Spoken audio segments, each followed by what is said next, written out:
Welcome back, Legionnaires. Today we have a little bit of something a bit different to how we usually do it. Today I'm showing off some of the work I do in the good old workshop that I've got.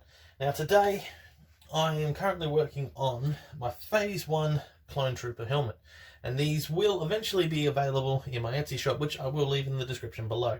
Now, as you can see, there is still a lot of work to do on it. A lot of filling, a lot of priming, a lot of sanding as well.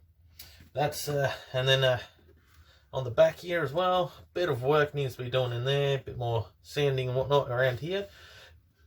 And with this particular helmet, it has a magnetic close right around here. See? Now, the reason why it's not opening at the moment is because I have some tape on the inside, which looks a bit how you're doing, but eventually this will look very nice and white. And it's not going to have any other kind of patterns or anything on it. It's just going to be a straight white with the black teeth, as it's called, and the black visor. Now, around here, there will be the good old grey. I think it's a greyish colour. So it'll be around here, and then just a black brim.